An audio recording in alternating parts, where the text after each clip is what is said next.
Continuamos hoy nuestro estudio del capítulo 5 de esta epístola a los Gálatas. Y vamos a comenzar leyendo el versículo 5. Permítanos recordarle, amigo oyente, una vez más que estamos en una sección que trata de la santificación por el Espíritu. Estamos en esta muy maravillosa sección donde se nos dice cómo debemos vivir como creyentes en Cristo. Y Pablo nos da en esta sección un modus operandi, digamos. En primer lugar, él nos muestra que salvos por la fe y viviendo por la ley, perpetra la caída de la gracia. Notemos ahora al seguir adelante en el capítulo que Pablo continúa con este pensamiento. En el versículo 5 de este capítulo 5, Pablo dice, pues nosotros, por el Espíritu, aguardamos por fe la esperanza de la justicia. La esperanza de fe que él menciona aquí es la única referencia profética en toda la epístola. Esto es muy destacado porque en todas las cartas del apóstol Pablo, él tiene algo que decir acerca del rapto de la iglesia o algo que decir acerca de la venida de Cristo a este mundo a establecer su reino. Pero todo lo que dice aquí es, aguardamos por fe la esperanza de la justicia. Esta es una de las razones por la cual estamos seguros que Martín Lutero y los demás de la Reforma dedicaron tan poco tiempo al tema de la profecía. Después de todo, ellos no vivían en los días en los cuales estamos viviendo nosotros en la actualidad. Ellos tenían una preocupación diferente. Para ellos, el tema principal era el asunto de la salvación, porque la salvación había sido oscurecida bajo una gran cantidad de ritos y muchas obras de la carne. El Evangelio estaba siendo oscurecido en gran manera. Y luego Martín Lutero leyó esta epístola a los Gálatas y descubrió lo que era el Evangelio.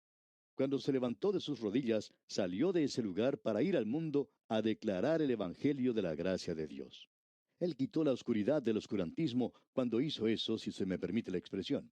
Así es que el énfasis no es en la pronta venida de Cristo. La idea en la actualidad de que todas las escuelas de profecía, y esto ha sido cierto, en los que son premilenialistas, así como en los amilenialistas e igualmente los postmilenialistas, todos han citado a Martín Lutero y a los de la Reforma y creemos honradamente que todos ellos están equivocados. No creemos que haya habido un desarrollo de la profecía más allá de la iglesia primitiva hasta este siglo. Ha sido en este siglo que se ha demostrado un tremendo desarrollo de la profecía. Y francamente hablando, sentimos que probablemente los institutos bíblicos fueron los que comenzaron todo esto. Hay 2 o 3 de nuestros seminarios en la actualidad que han enfatizado la posición premilenaria y tomado una posición premilenaria, y han obligado a los demás a que estudien la profecía. En la actualidad, el amilenialismo estaba formado por un grupo de postmilenialistas que fueron obligados a tomar esa posición de estudiar la profecía, y ellos salieron con esto del amilenialismo. Por supuesto, ha habido mucho de ese asunto de citar al Padre, es decir, el período postapostólico, y ellos tratan con ese período en gran manera. Ellos dicen que Agustín dijo esto, que Agustín dijo aquello, no hay duda en eso. Él estaba intentando edificar una iglesia aquí en la tierra, es decir, edificar el reino aquí y que la iglesia lo traería. Eso los llevó al postmilenialismo. Esa fue, por supuesto, una posición falsa. Pero no creemos que usted pueda acusar a Agustín de todo eso, porque aún en su período ellos no estaban intentando desarrollar la profecía. La persona de Cristo era el gran tema de esa época, como la salvación lo fue más adelante. Y luego la obra del Espíritu Santo en la que estamos viviendo hoy usted y yo. La razón por la cual pensamos que aquí tenemos solamente esta única referencia es porque Pablo está tratando con el Evangelio aquí y con la vida cristiana. Eso es lo principal en esta epístola. Creemos que siempre debemos notar cuáles son las prioridades de cualquier libro de la Biblia en especial, y las prioridades que eran o estaban en existencia en algún período en particular, si usted va a citar lo que alguien dijo de ese período. Usted puede ciertamente interpretar mal o entender mal lo que él dijo, y pensamos que muchas de las instituciones educativas en la actualidad han cometido ese error. Ellos han tratado de ir al pasado y citar lo que los padres dijeron. Pues entonces leamos lo que han dicho Pablo, así como también Pedro, Santiago, el doctor Lucas, Mateo y Marcos. Estas son las verdaderas autoridades, no los padres de la iglesia. En su día ellos hicieron una obra tremenda, pero en un área completamente diferente. Hacemos esa declaración al pasar esto porque La esperanza de la justicia que menciona Pablo aquí es el Señor Jesucristo. Y creemos que la razón por la cual el apóstol Pablo dice esto aquí es porque usted y yo no vamos a alcanzar la perfección en este mundo. Y la imperfección más grande que podemos imaginarnos hoy es la de creer que alguien haya alcanzado la perfección. Porque créanos, amigo oyente, esas son las personas que generalmente son muy imperfectas, como el resto de nosotros. El único problema es que ellos no lo ven. Ahora, en el versículo 6 de este capítulo 5 de Gálatas, Pablo dice, porque en Cristo Jesús ni la circuncisión vale algo, ni la incircuncisión, sino la fe que obra por el amor. Ningún aparato legal puede producir una vida cristiana. La fórmula es presentada aquí mismo. Es un símil muy sencillo, tan sencillo que pasa desapercibido para el teólogo. La fe que obra por el amor. Esa es la manera de vivir la vida cristiana. La fe obrará por el amor, ¿no es cierto? El amor será el fruto del Espíritu Santo. Ahora, en el versículo 7 de este capítulo 5 leemos, Vosotros corríais bien. ¿Quién os estorbó para no obedecer a la verdad? Lo que Pablo está diciendo aquí es lo siguiente. Opinamos que Pablo está reprendiendo a los Gálatas. Él está dándoles una reprensión un poco liviana, ligera. Él dice, ustedes estaban andando de una manera excelente, viviendo por fe, hasta cuando los judaizantes llegaron y ahora ustedes se han caído de plano nuevamente. Él dice, vosotros corríais bien. ¿Quién os estorbó para no obedecer la verdad? Y el obedecer la verdad es la verdad del Evangelio y el Señor Jesucristo en persona. Ahora el versículo 8 dice, esta persuasión no procede de aquel que os llama. Esto no es algo que viene de Cristo, amigo oyente. Esto viene de otra fuente. Y el versículo 9 dice, un poco de levadura leuda toda la masa. Como lo tenemos aquí, es muy claro que la levadura es una norma del mal. Permítanos agregar a eso que, según entendemos nosotros, en toda la Biblia, en el Antiguo como en el Nuevo Testamento, la levadura es siempre una norma o un principio del mal, y fue dado de esa manera. Cuando dice, a la levadura que tomó una mujer y escondió en 3 medidas de harina, amigo oyente, esa levadura no es el Evangelio. Puede ser la clase de Evangelio que se está divulgando ahora en algunas partes, pero eso es satánico. En realidad, Pablo dice que eso no es el Evangelio. Lo notable aquí es que la levadura es una norma del mal. El Señor Jesucristo advirtió a sus discípulos de la levadura de los fariseos, los previno contra eso. Y creemos que nosotros debemos ser advertidos o prevenidos en la actualidad contra la levadura del legalismo. Es algo terrible. Eso es lo que quiere decir el llamar a Cristo una maldición. El decir que cuando Él murió en la cruz por mí hace más de 2000 años, Él no me dio una salvación completa. De que yo tengo que ir al Espíritu Santo para poder obtener algo más. Y que yo debo tener una experiencia y buscar algo más para obtener el resto que falta. Amigo oyente, yo lo he recibido todo, absolutamente todo en Cristo Jesús. Luego yo puedo tener experiencias después de eso, pero siempre tiene que regresar al Señor Jesucristo. Él es el que nos ha traído nuestra salvación. Pablo nos advierte sobre esta clase de levadura que es algo malo. El Señor Jesucristo dijo que la mujer podía tomar la levadura y esconderla en el Evangelio. Y creemos que eso es lo que está sucediendo en la actualidad, que hemos leudado el Evangelio. Eso quiere decir que el pan o la masa es la palabra de Dios y el Evangelio, y que en ello se ha escondido la levadura. Ahora eso hace, por supuesto, que el pan sea sabroso. Quizá usted ha observado a un panadero cómo hace un pan. Y usted ha visto cómo antes de introducirlo en el horno, deja la masa afuera un rato para que se levante. Luego la toma y la pone en el horno, pero ya tiene la levadura.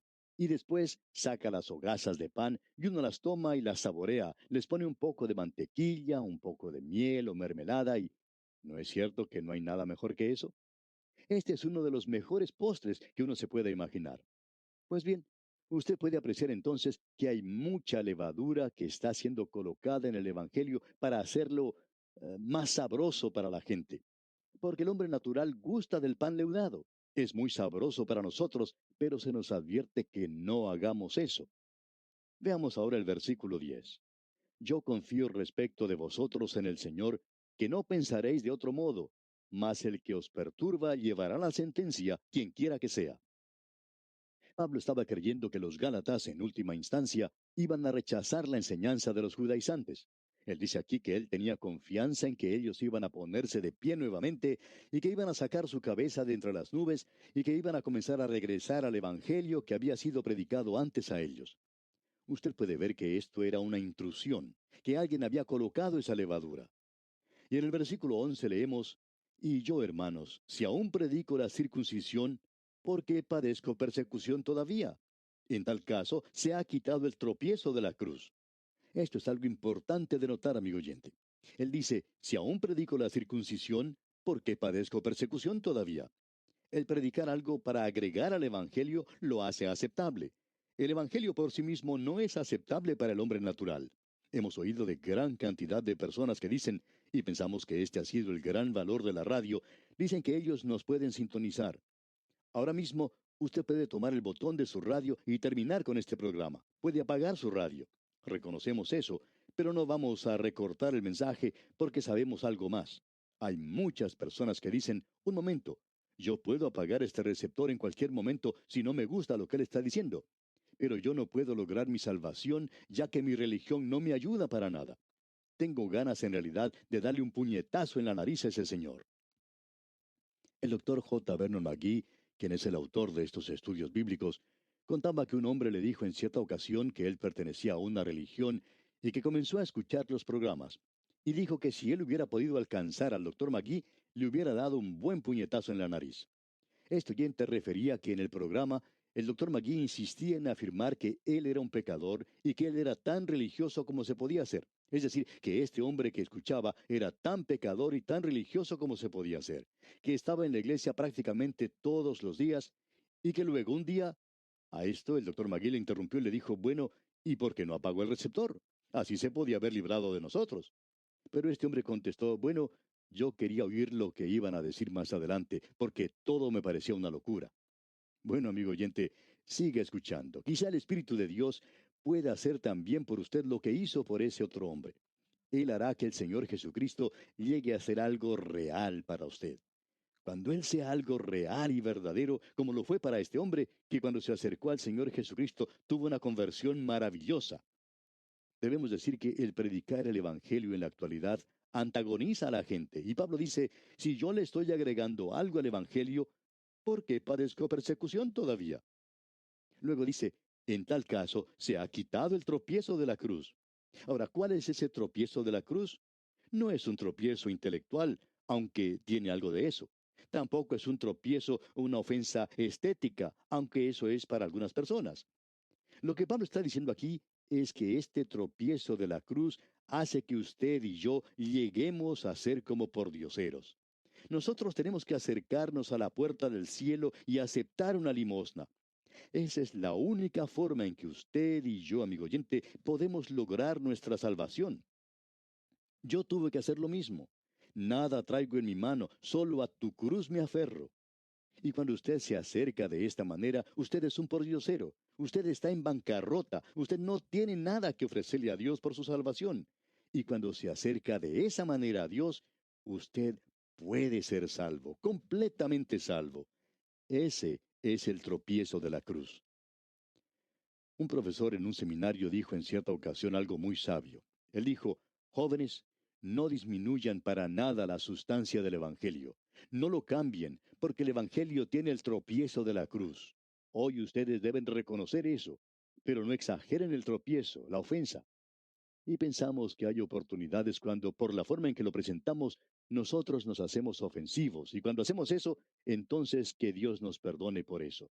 Estamos seguros que la mayoría de nosotros que ha intentado declarar el Evangelio no quiere ofender personalmente. Nos gusta mucho que el Evangelio sea lo ofensivo. En cierta ocasión un pastor le dijo a un hombre que trabajaba con él que él antagonizó a una familia y causó que esa familia abandonara la iglesia.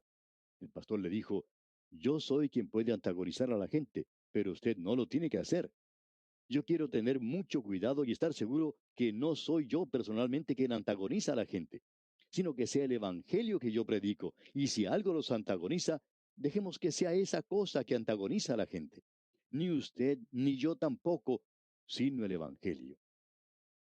Ahora en el versículo 12 de este capítulo 5 de Gálatas leemos, ojalá se mutilasen los que os perturban. O sea, me agradaría que esos judaizantes fuesen quitados de entre ustedes. Ahora el versículo 13 continúa, porque vosotros, hermanos, a libertad fuisteis llamados. Solamente que no uséis la libertad como ocasión para la carne, sino servíos por amor los unos a los otros. Aquí se nos da algo que es muy importante. Hay tres métodos de tratar de vivir la vida cristiana. Dos de estos métodos no dan resultado. Uno es una vida de legalismo, como él ha estado hablando. Eso no da resultado. Lo otro es una vida licenciosa. El apóstol Pablo discutió ese tema ya en su epístola a los romanos. Ahora que nosotros somos salvos por gracia, ¿quiere decir eso que debemos continuar en pecado? Y Pablo da una respuesta enfática diciendo, en ninguna manera. Usted no puede vivir en pecado y ser creyente. Ahora usted puede caer en pecado, pero va a salir de allí. El hijo pródigo entró a una posilga, pero él no se quedó a vivir en ese lugar. Él salió de allí. Por lo tanto, la vida del creyente no es una vida de legalismo y tampoco es una vida licenciosa. ¿Qué es entonces? Pues bien, Pablo lo está tratando aquí. Es una vida de libertad. Él nos dará en lo que resta del capítulo el modus operandi, digamos, de vivir por libertad. La vida de legalismo no solo incluye los 10 mandamientos, sino un grupo de reglas que los creyentes en la Biblia tienen que seguir. Allí se dice dónde uno puede ir y dónde no puede ir. Le dicen lo que usted puede hacer y lo que no puede hacer. Había una señora que era maestra de la Biblia y hacía una buena labor, una obra maravillosa enseñando la Biblia. En cierta ocasión llegó una ancianita ante el pastor y le dijo, ¿cree usted que ella es verdaderamente creyente? Ella usa maquillaje. Pues bien, le contestó el pastor, ¿quién ha dicho que eso sea una prueba? Creemos que esa mujer está viviendo bajo libertad. Quizá esté usando un poco más de maquillaje, pero cuando uno llega a su edad, bueno, quizá uno lo aplica un poquito más espeso que lo que hacía antes. Por lo general, no creo, dijo el pastor, que eso ayude mucho, pero ella tiene libertad en Cristo. El que coma o deje de comer carne no lo va a encomendar a uno ante Dios. Lo mismo se puede decir si usa o deja de usar maquillaje. En realidad, hay algunas mujeres que lucen un poquito mejor con eso. Y otras que, a decir verdad, lucen peor por usar demasiado. Y de todos modos, yo no soy ninguna autoridad en eso. Esa no es mi obra, el de tener que decirle a la gente cosas por el estilo. Nunca he predicado sobre eso. Ahora, el apóstol Pablo está diciendo aquí que uno puede cumplir con todas estas cosas y aún no vivir la vida del creyente. ¿Sabía usted, amigo oyente, que usted puede cumplir con cada uno de los mandamientos y seguir todo lo que los fundamentalistas han dicho que deberíamos hacer en la actualidad y aún así no estar viviendo la vida cristiana? Vamos a ver lo que es eso antes de terminar con este capítulo. Allí tenemos a los antinómicos o contradictorios que piensan que pueden hacer como les plazca y aún vivir la vida cristiana. Estos son un extremo, como lo son los legalistas. La vida cristiana no es ninguno de ellos, es libertad en Cristo. Pablo reduce todo esto a una simple declaración. Luego él va a ampliar lo que quiere decir. Leamos ahora el versículo 14. Porque toda la ley en esta sola palabra se cumple. Amarás a tu prójimo como a ti mismo. ¿Y cómo vamos a lograr eso en nuestras vidas, este asunto del amor? Vamos a llegar a eso antes de finalizar este capítulo. La palabra clave aquí es amor. Amarás a tu prójimo como a ti mismo. Y aquí tenemos el versículo 15. Pero si os mordéis y os coméis unos a otros, mirad que también no os consumáis unos a otros.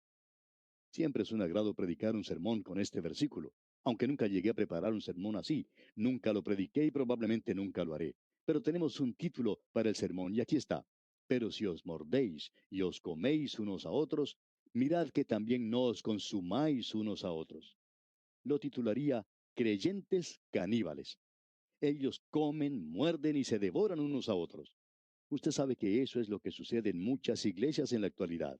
A usted lo muerden aquí y el mordiscón es tan malo como si fuera de un perro rabioso. No hay nada que uno pueda tomar como medicina. No se puede utilizar ningún suero antirrábico. Uno simplemente tiene que sufrir bajo eso porque hay muchos perros enajenados en la actualidad. Ellos lo muerden y lo devoran a uno. Desafortunadamente, el mundo ha dejado de lado a la iglesia y sentimos mucho que haya hecho eso. Hay muchas personas muy buenas en nuestras iglesias y hay algunos predicadores maravillosos también en muchas naciones. Pero sabe usted que las vidas de algunos creyentes son un obstáculo para que los de afuera entren a ciertas iglesias. Sabemos de eso. Conocemos a hombres que han sido rechazados de la iglesia por las vidas de aquellos que formaban parte de la misma. ¿Qué es lo que están haciendo? Pues bien, ellos no se aman los unos a los otros. Ellos se muerden y se devoran unos a otros, y eso, amigo oyente, es algo terrible. Ahora Pablo va a presentar un contraste de lo que es vivir en los deseos de la carne y lo que es el andar en el Espíritu. Aquí tenemos su prohibición, su mandato. Toda esta sección nos dará el modus operandi, como hemos dicho. Leamos el versículo 16 de este capítulo 5 de la epístola de Pablo a los Gálatas. Digo pues, andad en el Espíritu y no satisfagáis los deseos de la carne. Hay dos cosas que necesitamos decir aquí. Una es andad en el Espíritu. La palabra griega que aquí se utiliza es parapateo, que era el mismo nombre de la escuela de filosofía en Atenas. Allí su fundador caminaba de un lado para otro. No tenía nada que ver con su filosofía. Él simplemente caminaba de un lado para otro. La norma es andar en el Espíritu. Ahora él amplificará eso y dice, y no satisfagáis. En un sentido es no codiciar. En realidad lo que quiere decir es el deseo de la carne, como podemos ver claramente. Ahora hay muchos deseos de la carne que en realidad no son lujuriosos en ese sentido y tampoco son pecado. El ir a la ópera y degustar de la ópera, por ejemplo, no tiene nada de malo, pero puede ser un deseo de la carne. Ahora hay muchos creyentes en la actualidad que están viviendo sin hacer nada en el mundo, solo quieren satisfacer los deseos de la carne. Ellos han tratado de mejorar sus deseos, pero no tienen amor por la palabra de Dios. No tienen en realidad amor por el Evangelio. No tienen un amor verdadero por caminar, por andar en el Espíritu. Y bien, vamos a dejar aquí porque nuestro tiempo ha concluido ya. Continuaremos Dios mediante en nuestro próximo programa. Hasta entonces, pues, que la libertad con que Cristo le hizo libre sea su mayor logro, es nuestra ferviente oración.